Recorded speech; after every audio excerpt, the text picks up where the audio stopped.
here. So good afternoon, everyone. Thank you for joining today's session, WIOA Title I-B Services Matrix. Today's going to be an overview for Title I-B and programs and grantees. So we appreciate you joining us this afternoon. My name is Kirsten Bayer, and I'm with the Illinois Center for Specialized Professional Support at Illinois State University. And I will be on for technical support today. So feel free to reach out to me via the chat or the Q&A if you have any questions. We're going to ask that you ask those through the Q&A, but you can message me directly in the chat if you have a technical question today. We are recording this session. It will be released no later to you than 24 hours. So you should have the recording in your inbox in the follow-up email tomorrow by 1:00 p.m. So you can feel free to send that recording out. It will be a YouTube link, and then we will also have the website URL in that follow-up email too. I can also put the website URL in the chat here during the session if you want to copy that and just make note of it. The recording won't be up though until 24 hours to allow for editing purposes and closed captioning purposes. We do have the closed captioning on this afternoon, so feel free to turn that on for note-taking purposes or accessibility reasons. And then we are on the Zoom webinar platform now, not Zoom meeting. So your capability as an attendee is that you cannot unmute yourself or turn on your video. So please direct all questions to the Q&A function on the Zoom toolbar. And then any comments or concerns, feel free to chat myself directly or put in the chat any comments. Once again, we do appreciate your flexibility this afternoon as we had to pivot and be adaptable as we're all used to in the workforce world, right? As we had a high influx of registrants and we want to ensure that everyone could attend today's meeting. I think that's all the housekeeping items that I have today. You should have received the presentation in your emails, but I will also put that in the chat here momentarily in a PDF form, and you should be able to download it. Mark, I'm going to hand it off to you to get us started. Oh, we want to do the poll. Here we go. Apologize, everyone. Yeah, So thanks. Yeah, I appreciate the reminder with the slide there, Mark. Thank you. So where is your local area from? We would like to know today.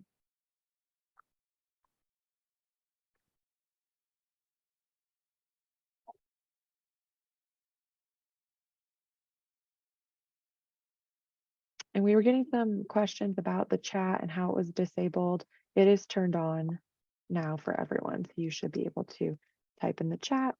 But once again, we ask that you please put your questions in the Q&A so that way we can make sure we address all of them.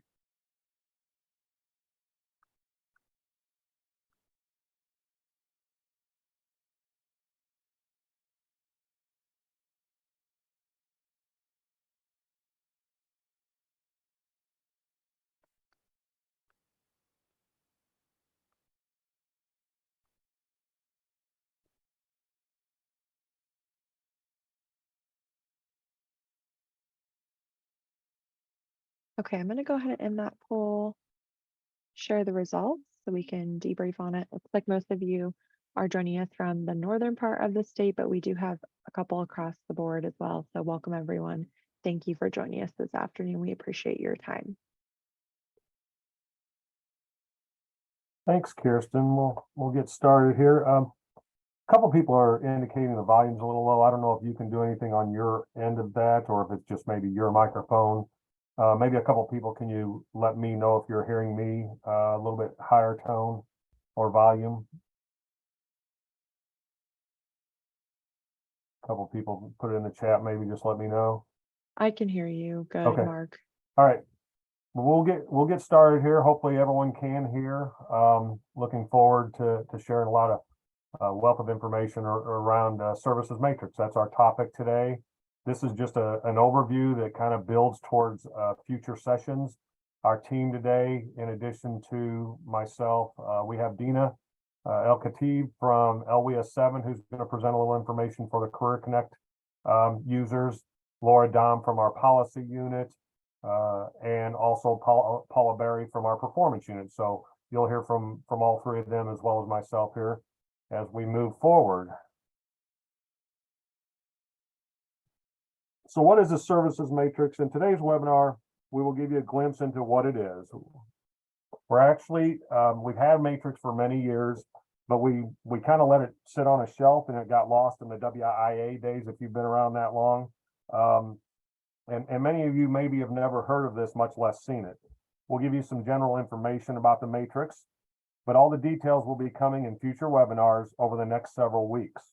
Hopefully you've seen some of those start coming in and you've registered for a couple of them occurring next week. We want to ensure everyone understands decisions made in developing this matrix were policy driven, dictated by our federal and state reporting requirements. So our intention is to inform everyone in usable and useful manner so you can relate it to everyday work. That's really our goal, is try to give you information that you can use as you're working with all of your customers, all of your partners, programs on an everyday basis. You'll hear about some of the key terms, components, and elements of the matrix. So when you join us next week, we can jump right into the content and you'll be able to better understand the real meat of the document and its information.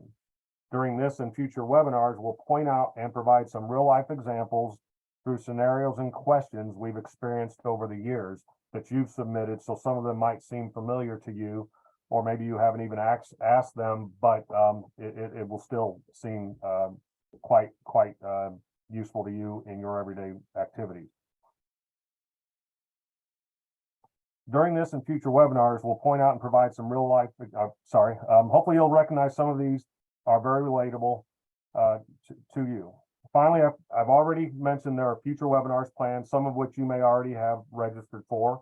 We'll provide you a full rundown of what can be expected over the next 6 to 7 weeks, including necessary changes to management information systems such as the IWDS system, Career Connect, and Illinois WorkNet's Illinois Workforce Integration System. So let's get started looking at the matrix. It's a series of spreadsheets. Mark, yep. I'm so sorry. Really quickly, we're getting some people who are still saying that it's a little quiet.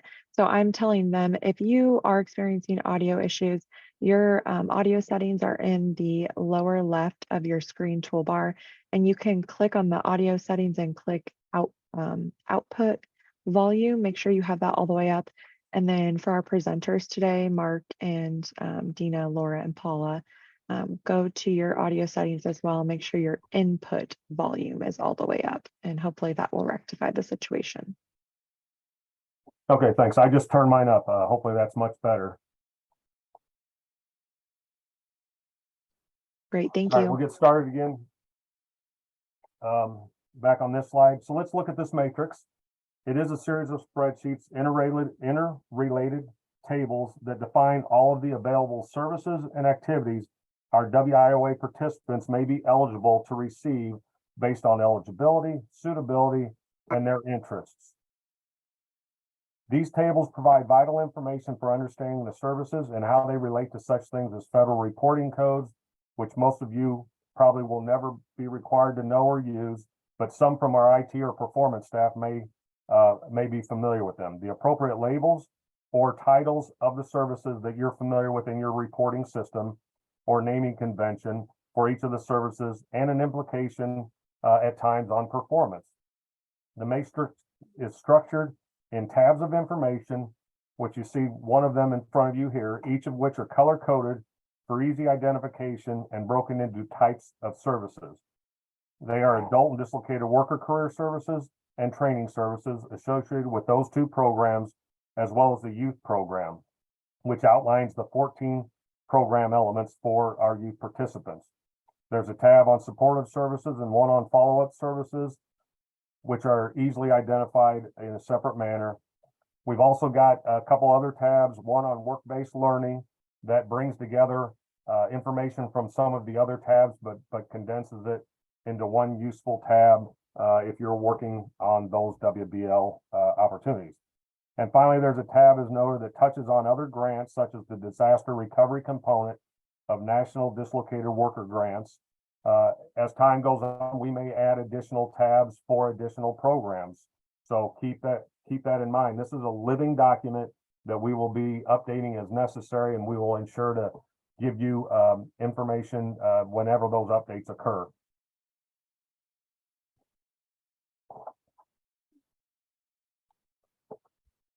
Here you'll see all 7 tabs just kind of in a graphic format. Today's session isn't about going through each and every one of those tabs. Again, we'll have additional sessions in the coming weeks where we'll break down each of them, go through the various cells, lines, columns, and that to give you the information you need to use this.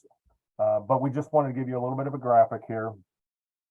And as I mentioned, it's a live document, so you'll be seeing some changes to this over time, but we'll be sharing those with you. In its raw sense, it is to be used as a resource guide to help you identify which services are available through the various programs and which are appropriate for your participants based on their needs and the definitions for each service.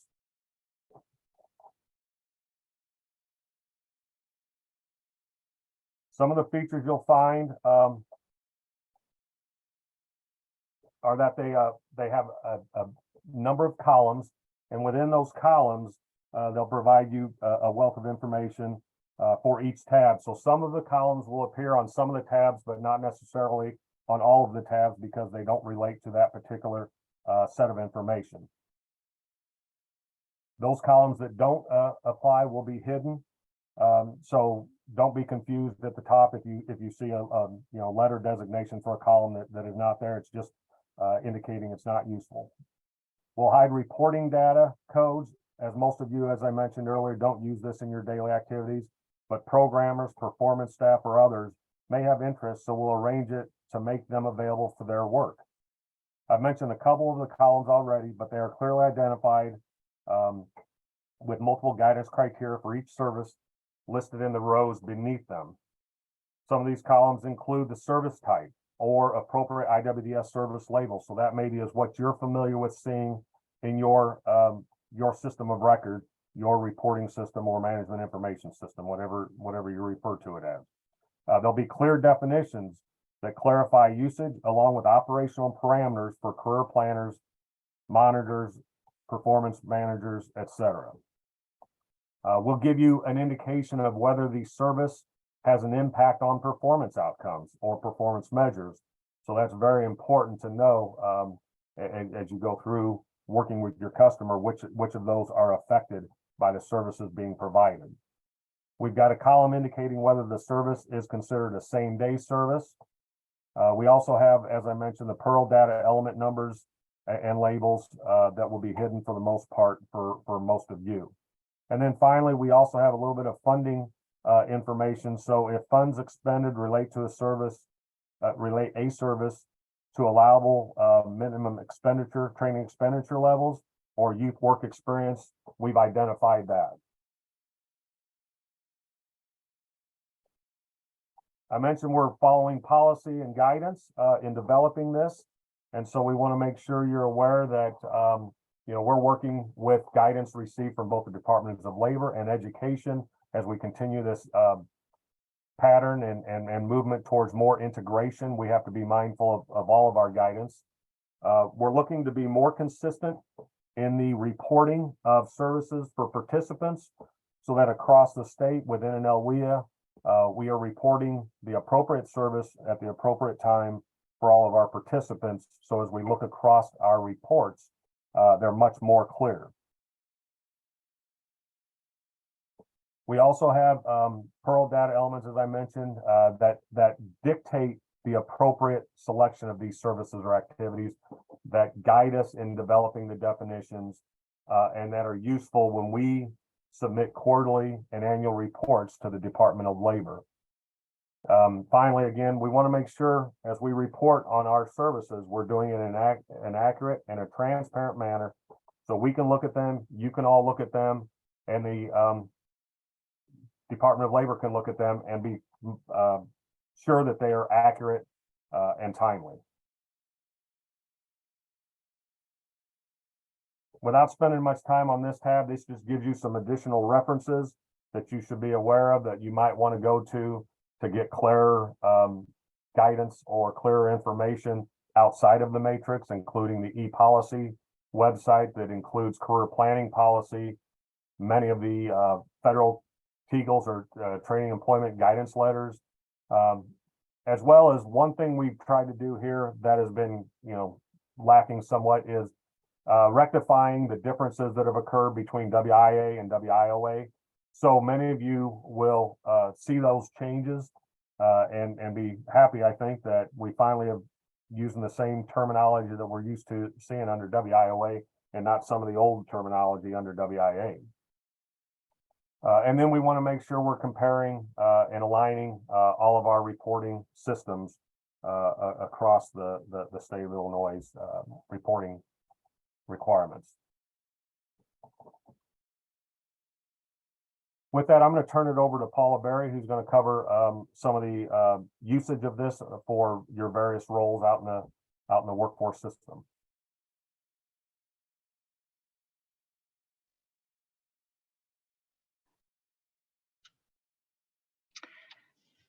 Good afternoon.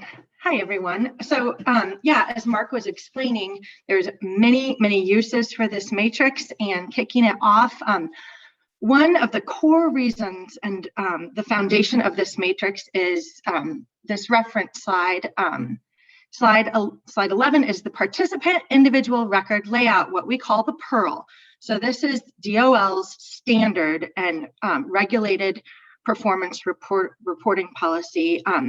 This entire services matrix is based off of this PEARL. We won't leave all those columns with all the elements and the data and codes on there, but this is just always what we go back to is like the foundation. So we keep it in these presentations to make everyone aware. So with that said, what does this mean for each of you? Next slide, please.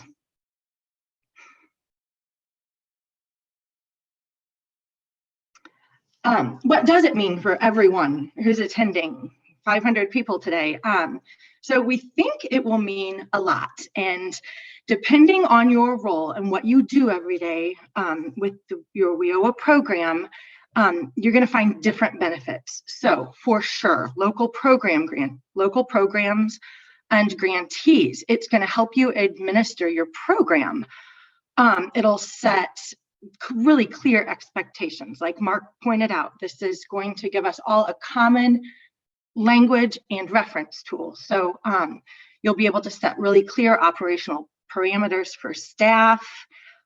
Performance expectations are really transparent and highlighted throughout the entire services matrix, and better local oversight. Again, that common language, you'll speak a common term. We'll know what each other is talking about when we're referring to this service matrix. Career planners, most definitely, and career coaches, you're going to probably be using this service matrix every day as you assist individuals in your work and WIOA. Management information systems, and this is what we refer to as MIS, and these are programmers. This is the technical part, and they play a huge role in this. This will be a dictionary for them as well for reporting. State staff, of course, we have a reporting unit, policy, performance, I'm in performance, of course, and monitoring. We'll give you more details about monitoring in future slides, but overall, this service matrix is going to mean something for everyone. So when we look at local programs and grantee roles, they will probably have a different take on uses of the matrix, and it will help administer programs and grants because you'll be able to easily pick out and recognize the unique elements of your program or grant and scopes of work and services that are being provided. You'll be able to really coordinate consistent and appropriate monitoring and oversight. Again, you'll have a consistent foundation, which will be the services matrix, to always reference and go back to.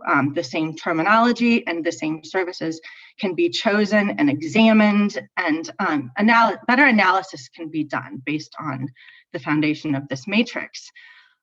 So you'll be able to really discover the impact as we carry out services and you create different methods of service delivery. You'll have a plan and a basic format to pick these services from across all your grants and programs. So it'll be operationalized by setting really clear expectations.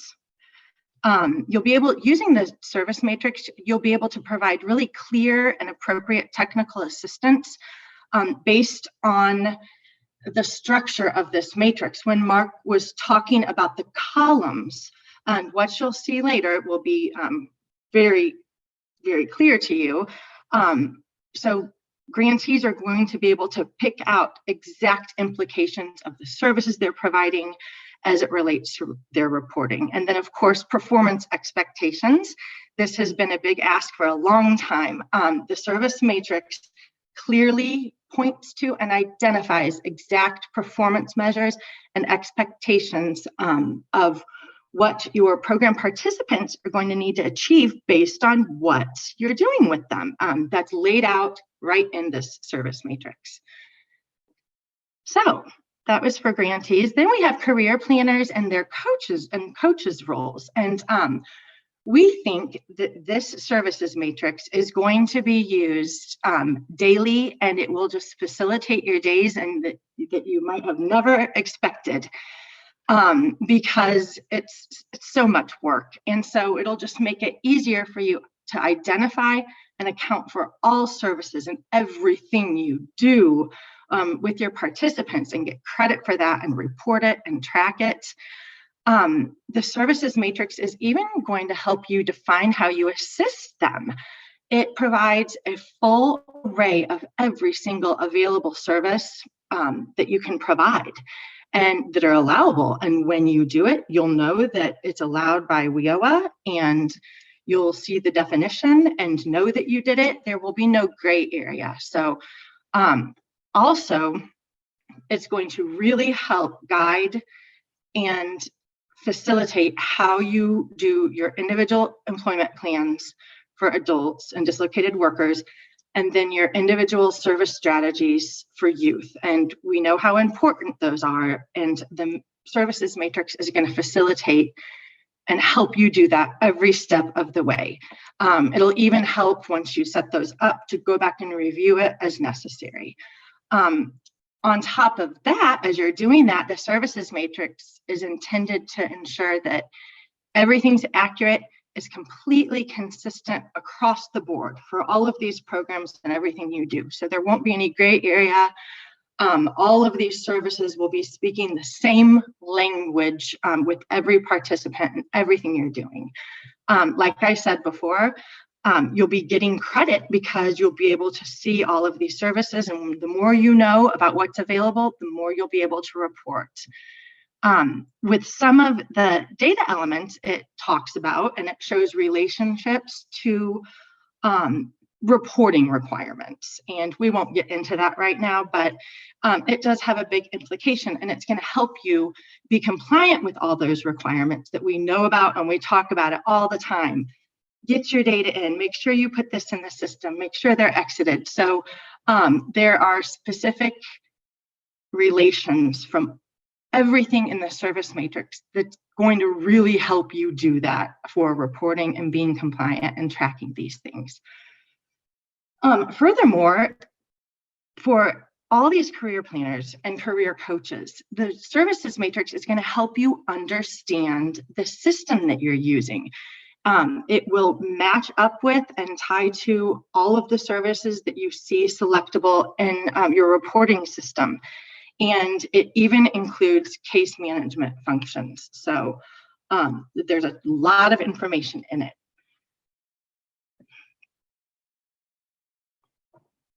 Okay, so for management information system roles, this was the MIS that I mentioned we'd be talking about, and these are like our programmers, the ones working behind the scenes to make your system match what we have built in the services matrix. So there's really important things that fall in the hands of our programmers that manage the MIS.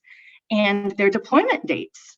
This is important. For adult and dislocated worker, the deployment of the system changes will happen on February 24th of 2023. For the youth changes that we'll talk about in the weeks to come, not immediate, those won't be deployed in the system until March 10th of 2023. So that's February 24th for the adult and dislocated worker, and March 10th for youth. And there's testing is still ongoing with some of these updates. So that's the reason we're waiting on that. Also, what that means for you is that the matrix right now as it exists, you will learn about it. We want everyone to learn all this instruction and some new definitions and just what it even looks like and how to use it before we flip the switch. And then you go to your reporting system and you'll actually see the changes there. So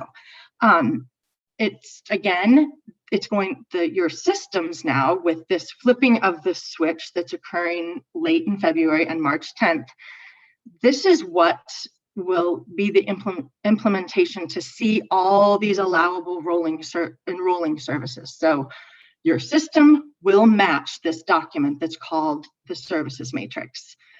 This is going to happen in IWDS and Career Connect for LWIA 7, as well as Illinois WorkNet.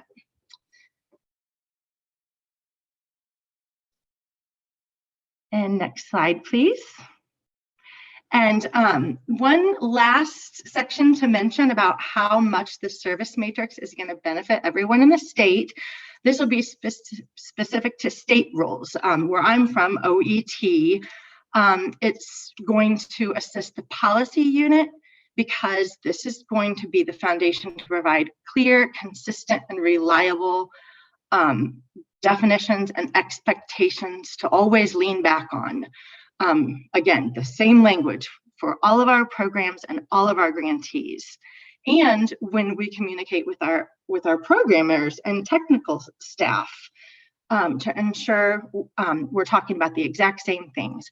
Of course, for the performance unit, whose focus is on ensuring accuracy, integrity, and always being accountable. The service matrix has very clear ties to the performance measure impacts, the performance measures that your participants will be held accountable depending on how you're serving them. And then the reporting unit, of course, they're supporting the integration and transparency and ease of use of this. Systems are all going to match. Our goal is to provide reports and resources and tools to help you even ease of use for the matrix in itself, and then figure out how to make it even better or clear in certain areas. And the monitoring unit. So they have always been focused on surety and collaboration, and everything is going to be relevant. And again, that same language across the board. The service matrix is going to help them confirm that programs are being consistently compliant with how they're reporting federally to the state and all the local policies, and guidance is being met because it can be tied right back to this one universal services matrix.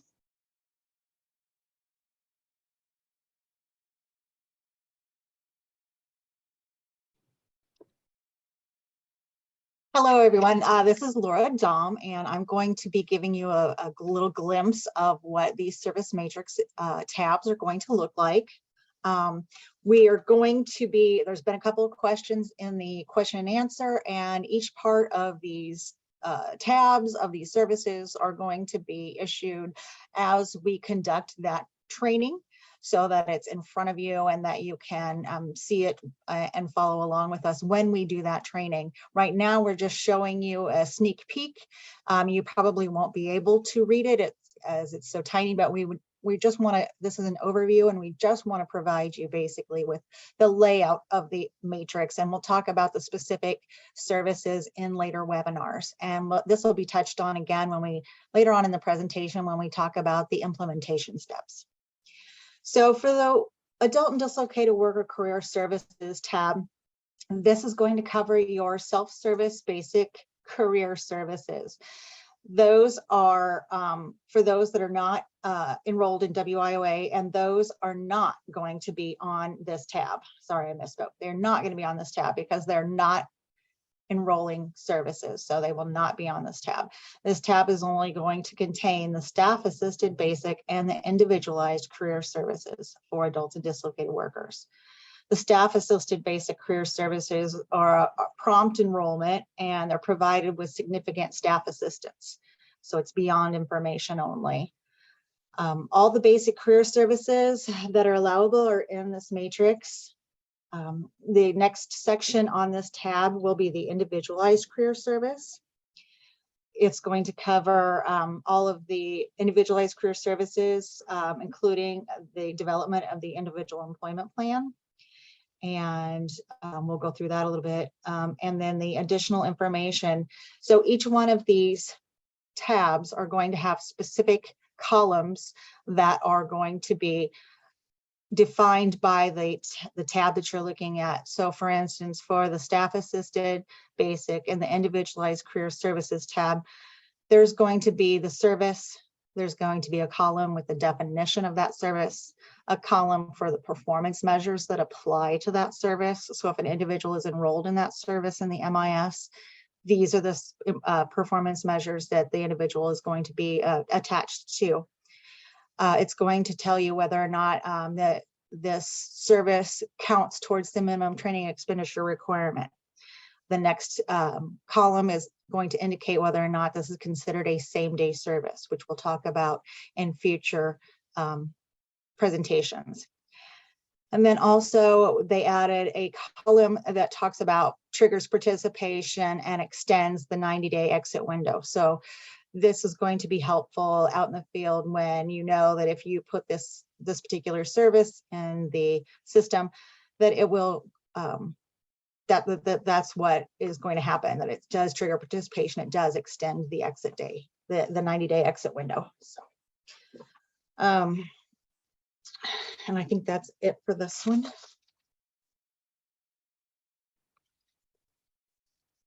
This tab here is the adult and dislocated worker training services. Notice that it's a different color. The previous color was a periwinkle color, and the training services is a Kelly green color. And this is how you're going to be able to tell them apart. We tried to color code it so that it would be easier for everyone to follow. Each training service triggers inclusion in the credential attainment rate and or the measurable skill gains indicator. That is also noted here on this tab. It also notes whether it is going to be included and counted towards the minimum training expenditure calculation. We talk about recording of plan gaps. We have a service for that.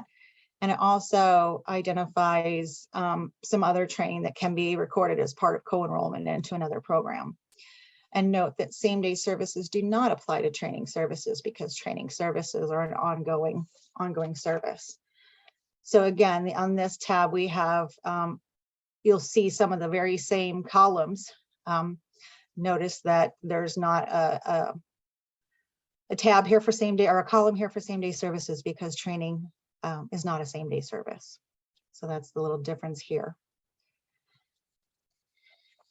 And then on the youth, the next one on the youth services program elements. This is going to break everything down by the program element number. And so we'll have that. We will have the type of service that it is. We will have the element that it's attached to. We will have the label of the service, the definition, which is found in TEGLS 2116 and others. The performance measures column, a column whether or not it can count towards the 20% work experience requirement, expenditure requirement for youth, whether or not it's a same-day service, and whether or not it triggers participation or extends the 90-day exit window.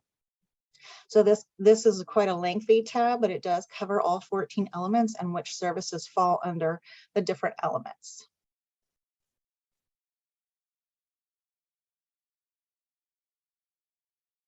And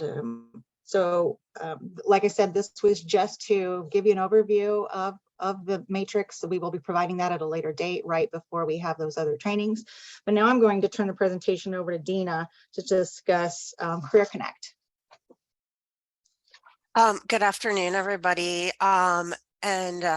I just wanted very briefly for the Chicago Cook Workforce Partnership OES 7 agencies, we will be making the equivalent updates in Career Connect on the same timeline as the changes will be implemented in IWDS. So again, it's adult and dislocated worker updates you'll see in Career Connect on February 24th, youth updates on March 10th.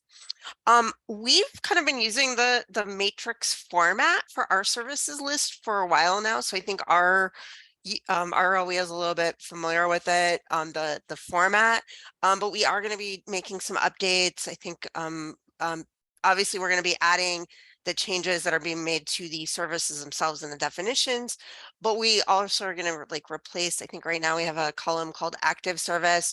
We're going to change that to extends the 90-day exit window to make that a little bit clearer. We're also going to be make more clarity around what services put participants in each performance measure. And then on the youth matrix, we'll be adding a youth element column. So it's very clear to see which services meet those 14 youth elements. We also, as we've been kind of looking at this along with DCEO and our team at the partnership, we're going to make some on-screen changes. So we're going to alphabetize the services. I think right now they're in the order that they're in the matrix, but that's kind of confusing when you're trying to select. So we're going to alphabetize them. And then there's also a description area on the service screen when you go to pick the service. We're going to try to use that to highlight special features, like if it's a same-day service, if it doesn't extend exit, or any special instructions with those services. Those have to be hand done in our system on a service by service basis. So it's going to take a little time. So we're actually going to try to get those changes in before the launch date. So you may start seeing those changes on the screen before we will launch kind of the full the actual changes to the services. And I think I'm turning it over to Mark. Yeah, thanks, Dina. We'll come back to you here in a minute. We're just trying to put this in a logical flow. So I know we've had some questions already. I want to acknowledge we've got a work group representing a lot of the local areas, as well as some of us here at the state that have helped create the matrix, review the matrix, revise the matrix, and develop the webinars and material for this series of technical assistance. So I want to acknowledge all of them. But during those conversations and planning for this, they presented some questions we felt we should anticipate and respond to in today's overview. So here are a few of those that you might have thought in the back of your minds, but haven't yet asked in the Q&A question and answer segment of the or pod. So you may be wondering, once we roll this out beyond the technical assistance we're providing now, when does it get real, if you will? When are you expected to utilize it? And really the day that the deployment occurs. So you saw those dates of February 24th for adult dislocated worker and March 10th for youth. That's when you'll need to start utilizing the information, because the system will be changed and that will be your only option at that point in time. So just be mindful as you're going through these webinars, getting the information, seeing the materials. We will share the matrix after various segments of the technical assistance. Once you see it, just be mindful that when those dates go and the systems are clicked to the new information, you'll have to be utilizing that, because the old information will not be accessible any longer. A second question asked was, how do we handle service and activity provision for documentation? So there's kind of three different scenarios. If you're working with someone and you've already entered the information in the system of record, your management information system, whether that be IWDS, Career Connect, or IWIS and WorkNet, you don't have to do anything. Nothing changes. We will do everything on the back end of it to change the services if they need to be to a new label or a new pathway into our reporting system. So you don't have to do anything. If you've been working with a participant and they receive services, but you have not entered those into the system, you'll have to use the new matrix definitions and labels because the system will have changed and you'll have to have only those again as options. So be very mindful to be timely in getting entries into the system if you're concerned at all about a change. Maybe the label's changing. You're trying to figure out which one is the appropriate one to use in the new information in the new deployed system. You know, you want to maybe try to get those in the system before the deployment dates. If you're unable to, then you'll again have to go with the new labels that are in the system after those deployment dates. And then finally, any new discussions with your participants, any new services determined as appropriate, any new services that will be entered into the system have to be under the new deployed information. So hopefully that's clear. There's really only 3 options there, and hopefully again you can see where you fit in with any of those. So those dates are coming up quick, and be mindful that you'll see changes in the system overnight on those 2 dates. And then finally, what does this mean from a monitoring perspective, especially for you Title I directors, performance individuals, and others listening in today?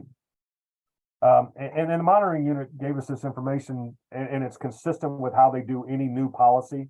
You know, we don't expect everything to be perfect the day we roll something out. So we have a phased-in approach that's going to occur. We're going to implement the services matrix immediately upon the deployments, as I mentioned. However, they're giving a phased-in period where they'll give management recommendations and provide technical assistance through September of this year. So you've got several months. That doesn't mean you don't use the new matrix because that's the only thing you have. But we know there'll be some challenges maybe along the way in capturing the appropriate service, getting it in the system. We want you to do things the best you can in the sense of getting it accurate. But if there are findings during this period of time, they'll work with you, and again, they will issue management recommendations and provide the appropriate assistance necessary to get the necessary change.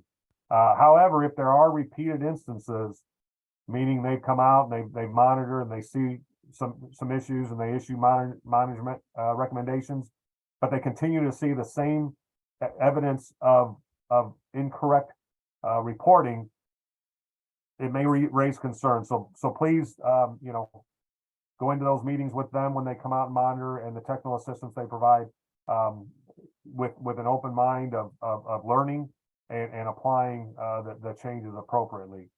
Beginning October 1st of 2023, they will be issuing formal findings as a matter of practice for anything that's in discretion.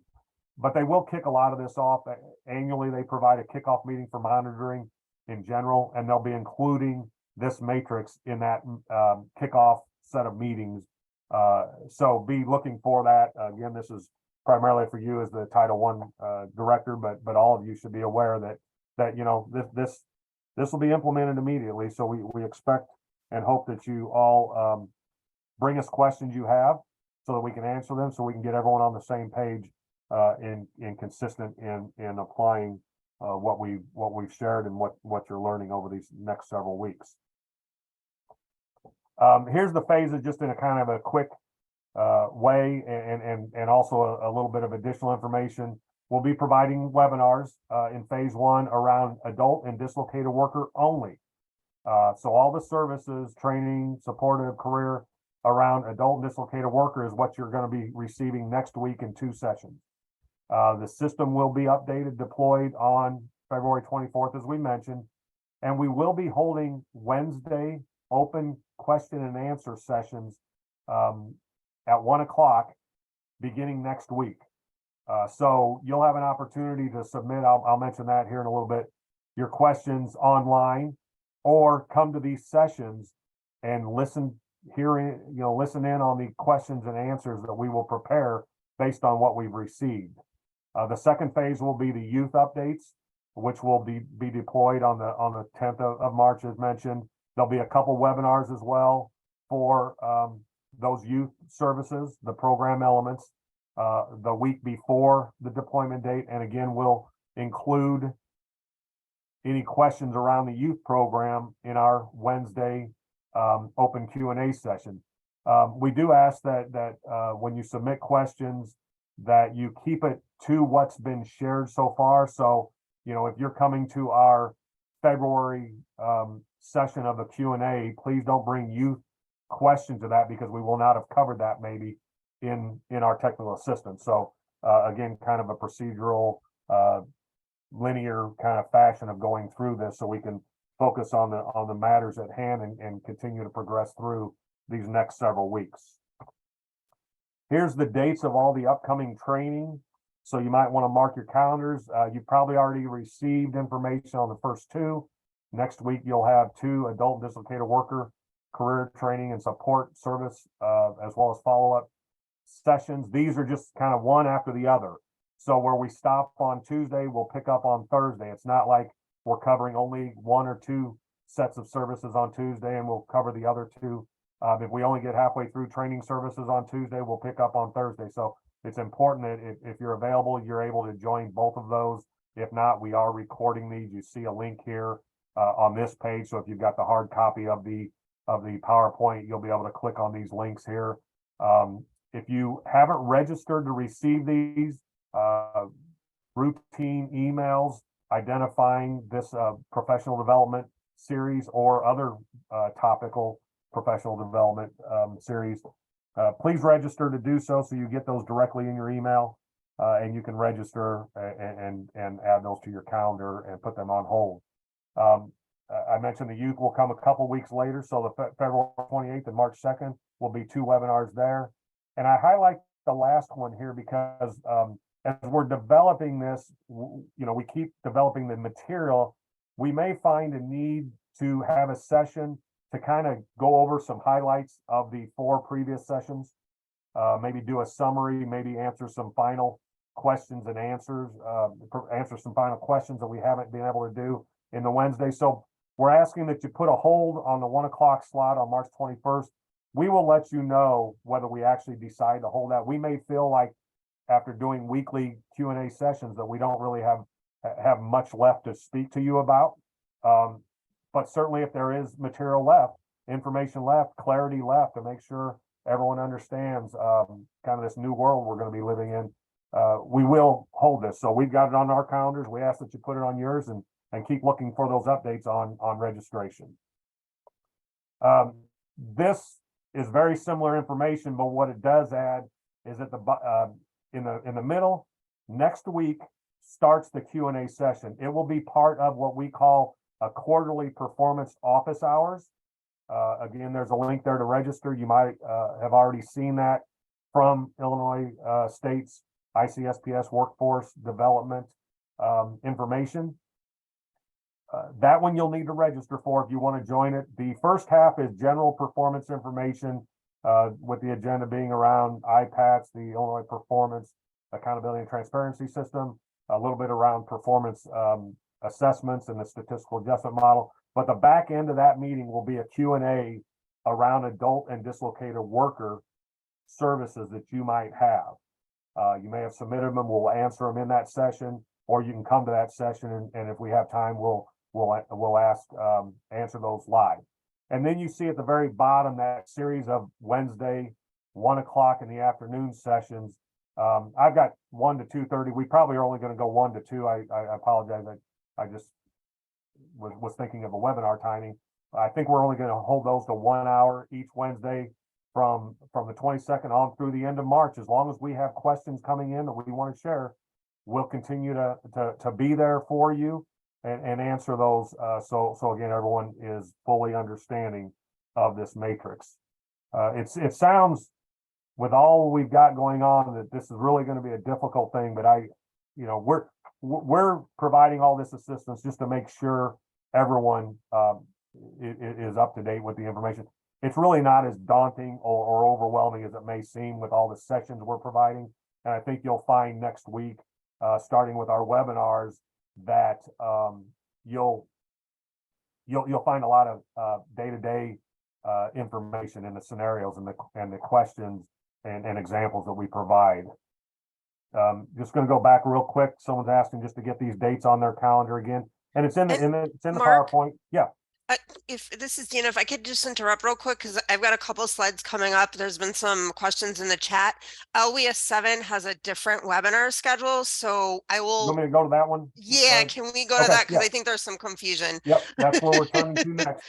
So after today for LWIA 7, because our webinars are going to be specific to Career Connect, we're splitting off. So after today, if you're LWIA 7, you should attend the webinars that we sent out. And I've got them on the next slide, but hold on a second, Mark. So these are mandatory for LWIA 7, WIOA directors, managers, career coaches, program monitors. The registration links are on the help desk on the front page. They're also in the Career Connect news and announcements. And then we will be scheduling, I don't think we're gonna have as many questions around the adult dislocated changes. So we're not planning any office hours, but you can always reach us via the help desk. We will be scheduling virtual office hours after the youth services updates go into effect. And those have yet to be scheduled. And if you could just go to the next screen and next slide. So for LWIA 7 only, the adult dislocated, we're only doing a one part for that. That will be Wednesday, the 22nd of February. And then the youth services, we will be doing 2 webinars. The first part on March 1st, the second part on March 8th. We are asking that everybody that is going to attend any of these webinars have come to this webinar today first, or watch the recording. So if you have staff that missed it, we'll make sure we get the link to the recording posted. And then if you are youth, and also if you're adult dislocated, if you only work with adult dislocated, you only need to come to adult dislocated. If you only work with youth, you only need to come to the youth. And then for the youth though, we want they will be sequential. So we do want people to come to part 1 before part 2, or if they can't attend part 1, at least watch the recording. So for LWIA 7, that's why they're different dates.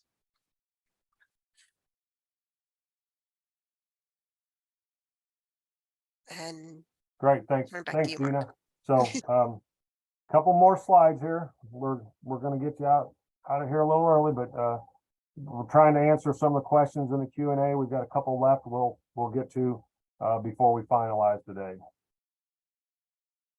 So I mentioned we're going to have a process for submitting questions. We're answering those today. We'll answer any questions in each of the webinars as well. But in the meantime, from the point of today through throughout this series, if you have questions on services matrix, we ask that you submit them. We first ask that you discuss with your program director. I sent out an email asking to identify a point person in each LWIA. I know LWIA 7, Dean, I think you've already indicated you're going to handle that, although as large as LWIA as that, you probably have some help doing that.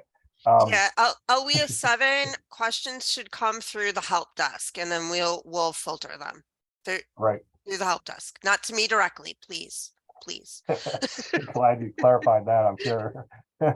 And the reason we're asking for a point person is to have all of them come in from your local area through one source, so that they can filter out some of the duplication, some of the uniqueness to your LWIA that maybe isn't really relevant to 22 LWIAs. We really want these more of a general question that everyone can relate to. We certainly don't want any personally identifiable information in the question. So we ask that you make it general and brief enough that you don't have to mention necessarily a participant. We don't want to see names, addresses, or again, PII in the question themselves. But we do have a link here. This WIOA Title I Performance FAQ is a web page on Illinois WorkNet. When you go on there, it's blank right now because we don't have anything to post there, but we're certainly getting questions today that we'll start putting together and uploading to that site. So maybe by the time you go there, you will see some questions. It'll be a resource after all of these webinars, after those Wednesday office hours or Q&A sessions, where we'll post them as soon as we possibly can to get uploaded all the questions and answers everyone's submitting. You'll still want to come to those Wednesdays because you'll have it live and much sooner than getting out to the website. But certainly that'll be a nice history of all the questions and answers we feel we need to share throughout the system here in Illinois. As I mentioned, we have the Q&A sessions. You can go there to get the answers as well on the performance FAQ page. So reach out to your manager, supervisor, and they should hear from your directors as to who should be taking those, so that we don't get them in our emails. Sometimes when we have a lot of emails coming in like this, they get lost with all of our other emails. Laura, Paula, myself, Jim Potts, whomever here at OET, even our work group that I mentioned earlier of LWIA representatives, will be reviewing these and preparing appropriate responses. One thing I will say is when we're doing this process of question and answer, we're going to be providing you with resources, relations to policies or federal guidance resources, because what we're trying to do in answering them is get you to understand how we came up with the answer. What did we need to know to respond to your concerns, your questions, so that in the future you will be able to go through the same process and maybe identify and come up with the answer on your own without submitting it to OET or even up through your chain to someone within your LWIA. So we hope that we can respond to you in a way that gets you an idea of creating a response on your own.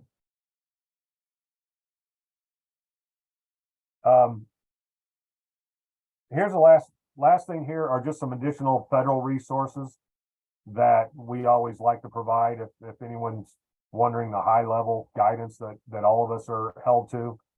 We like to put those the act itself, final regulations, TEGLs, and that out here. So I'm not going to focus on this page. You have it in the PowerPoint presentation that you can respond to or check and click on those links.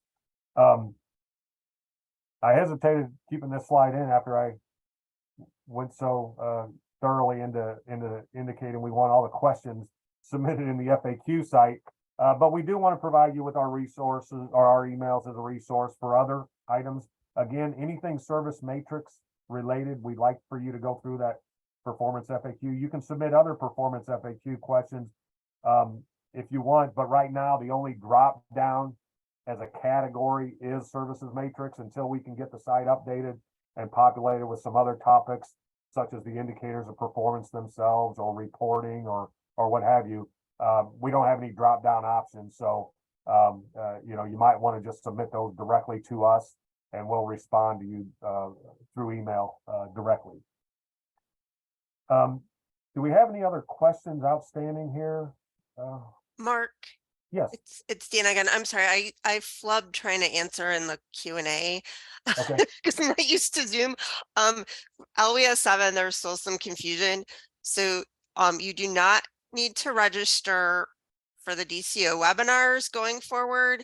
You will register for these webinars. The registration links are in the slide here. They are on the help desk. You can link to them. There's an article on the homepage of the help desk, and they're also in the Career Connect staff dashboard, staff announcements. If you still can't find them, email your program coordinator or regional manager and we'll get you the links. So these are the LWIA 7. You do not need to attend the DCEO webinars going forward. Okay, great. And I know someone else has asked. I'm going to go back to ours now just so people can see our series of webinars. The difference between these, again, if you look at the titles, they're just a succession. The first two, February 14th and 16th, occurring next week, are all around adult dislocated worker services. We'll start with career services, move on to training, support, and follow-up, and that will occur over both of those days. We haven't identified an actual breaking point because as we get this together, it seems like we'll be able to get through all the career services and get into the training services, but maybe not all the way through training.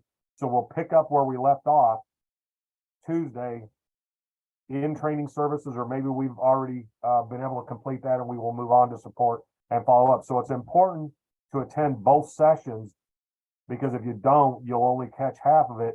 If you're unable to attend the Tuesday session, please look for the link to the recorded webinar that Kirsten mentioned and is providing here to access to go through that before the Thursday session.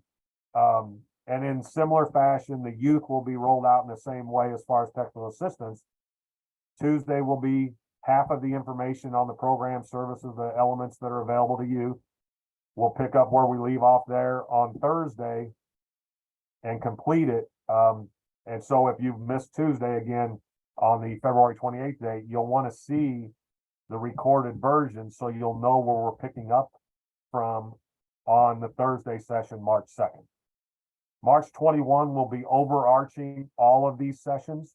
If we hold it, remember, it's highlighted because we're going to make a decision here in a few weeks whether we think we need that, or if we think we can address all of your questions and we don't get a lot of additional ones from now until then by utilizing the Wednesday afternoon sessions, then we might choose to not hold the March 21st session. Just again, hold that on your calendar just in case we do. Maybe we'll only do an hour meeting instead of an hour and a half. But it'll all be dictated how things go over the next several weeks. And again, repeating, Dina, this schedule is for all LWIAs other than LWIA 7. So you'll need to register for each of these. Get your, the information is already out there for the 14th and 16th. We'll be issuing information for the 28th and the 2nd shortly. You'll want to register for those immediately, and then we'll submit information on March 21st, that session a couple weeks before that if we choose to hold that. So anyone else not LWIA 7 will be wanting to join these sessions. LWIA 7, however, will be joining the schedule that Dina had provided earlier.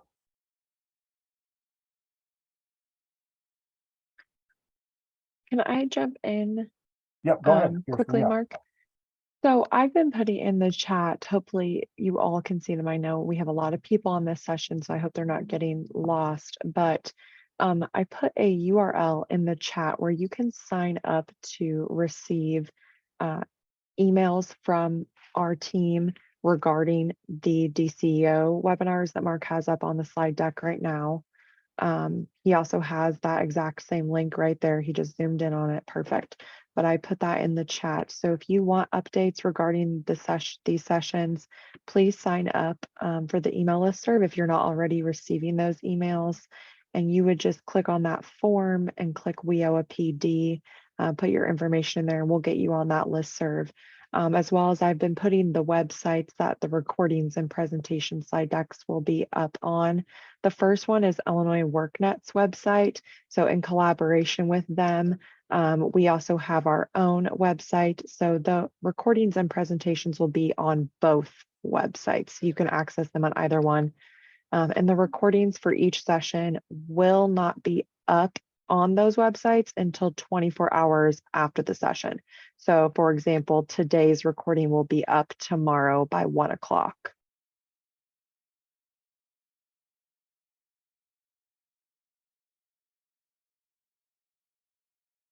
Thanks, Kirsten. And then on that same page, you'll see the link to where you can find those webinars. I don't think we have any more questions unanswered in this session. We're going to let everyone get back to their work a little bit early today. We appreciate you joining us today. Appreciate your patience in getting the technology worked out.